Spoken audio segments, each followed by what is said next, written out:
CBI अपनी 13% branches बंद करने वाला है। सीबीआई मतलब सेंट्रल बैंक ऑफ इंडिया। आप कुछ गलत तो नहीं समझे, मैं सेंट्रल बैंक ऑफ इंडिया के बारे में यहाँ पे बात कर रहा हूँ। 2017 से लेके अब तक सेंट्रल बैंक ऑफ इंडिया, ये जो बैंक है, पीएसयू बैंक है, ये अभी भी प्रॉम्प्ट करेक्टिव एक्शन में शामिल है। यानी कि आरबीआई ने जो एक्शन लिए, अब इस एक्शन के अंडर आप ना लोन्स दे पाते हो, या फिर लोन्स देने तो उसमें बहुत सारे रेस्ट्रिक्शंस है। आप ना डिपॉजिट्स ले पाते हो, अगर डिपॉजिट्स भी ले रहे हैं तो वहाँ पे भी बहुत सारे रेस्ट्रिक्शंस है। आप नई ब्रांचेस भी नहीं खोल सकते हो, वो भी एक रेस्ट्रिक्शन है। आप नए लोगों को हायर भी नहीं कर सकते हो, वो भी एक रेस्ट्रिक्शन है। अगर बिजनेस चलाना है तो आपको अगर डिपॉजिट्स नहीं ले पा रहे हो तो बोरोइंग्स करने पड़ेंगे कहीं ना कहीं से, तो उस पर भी बहुत सारी रेस्ट्रिक्शंस है। अब ये रेस्ट्रिक्शंस क्यों आई है? ये रेस्ट्रिक्शंस आई है बिकॉज कुछ रेगुलेटरी कैपिटल रिलेटेड रेगुलेशंस हो या फिर बैड लोन्स हो, वो पर्टिकुलर नंबर्स बहुत ज़्यादा जब हो जाते हैं बैंक पे, so at that point of time RBI starts intervening. So RBI जो रेगुलेटर का अपना मोड है वो और ज़्यादा स्ट्रिक्ट बना देती है वहां पे, और इन बैंक्स को प्रॉम्प्ट करेक्टिव एक्शन में डालती है। 2017 में ऐसी बहुत सारी बैंक्स थी, जो बैंक ऑफ महाराष्ट्र भी थी, सेंट्रल बैंक ऑफ इंडिया भी थी, देन आईडीबीआई बैंक भी थी। ऐसे बहुत सारे पीएसयू बैंक्स को पीसीए के अंडर डाला था आरबीआई ने प्रॉम्प्ट करेक्टिव एक्शन, मतलब you need to improve your financial health.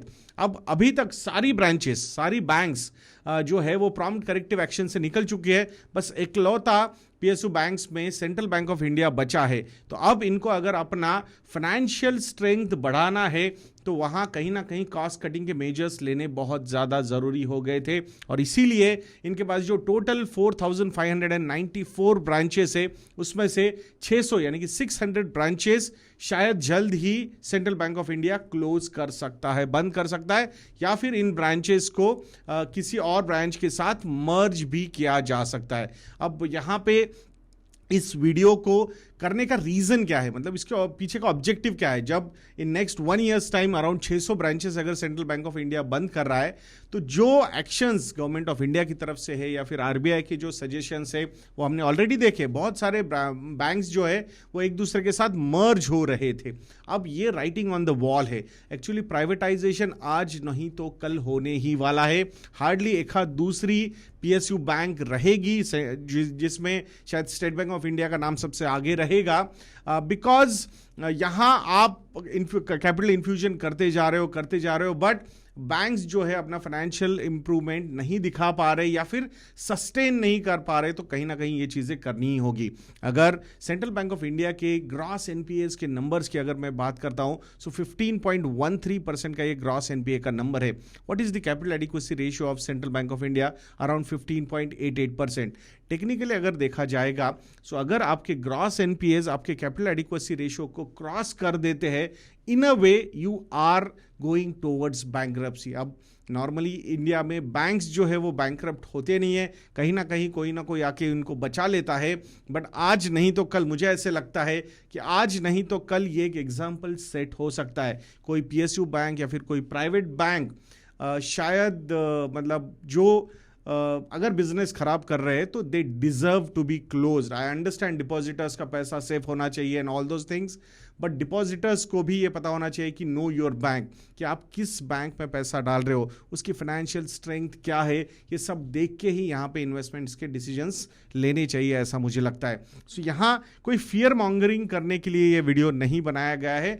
This is a bitter truth which we need to understand कि यहाँ बहुत सारा कंसोलिडेशन इस पर्टिकुलर इंडस्ट्री में होने वाला है। बहुत सारे पीएसयू बैंक जो है या तो वो प्राइवेटाइज हो जाएंगे या फिर अदर पीएसयू बैंक के साथ यहाँ से आगे भी मर्ज हो सकते हैं, एंड दैट्स व्हाई अगर एफिशिएंसी बढ़ानी है तो शायद बहुत सारे वीआरएस स्कीम्स भी आ सकते हैं। बहुत सारा डायरेक्ट लेऑफ्स तो मैं नहीं बोलूँगा, पीएसयू बैंक्स में लेऑफ्स वगैरह नहीं होते, बट वीआरएस टाइप की सिचुएशंस आ सकती है कि बिकॉज अगर आप उन एम्प्लॉयज़ को कंटिन्यू कर रहे हो बट प्रॉफिटेबल बना ही नहीं पा रहे हो उस पर्टिकुलर बैंक को, so it is not going to continue for real long.